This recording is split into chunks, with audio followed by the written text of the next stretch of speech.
Hey everyone, welcome back to another video, and in today's video I just want to show you a quick thing I've been working on recently.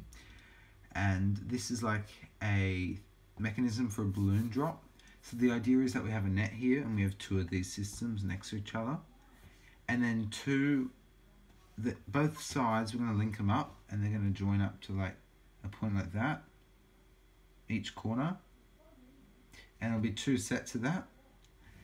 And if it doesn't make sense, well, I'll explain it like in another video maybe. And this is the mechanism behind it. So we're gonna, if I pull on this string here at the back, you can't really see it, so I'll turn it around. If you pull on this string here, the one with the sticky tape, this is kind of like a latch. So at this point, I'm gonna set it for the top of the show. So at the top of the show, the balloons will be up in the sky, right? And then this little part here, the plastic thing, I don't know if you can see that. Yeah, you can just see it down in there. That's going to be hooked onto there, latched on. So whenever the operator wants to drop the balloons, all he or she or they have to do is they have to unhook that zip, unhook the hook, sorry, and then gravity will do its work.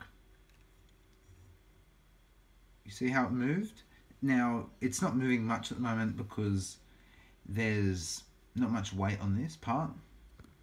But you can see down in below, I'll take you in here. Here, that string there, this one right here, is attached to the bottom there. And therefore, it will stop this part here from, oh, I broke it, but it will stop it from going any further because it's attached to the bottom there. Hope you found this video interesting. I know it was a bit of a weird one, but yeah, have a great day.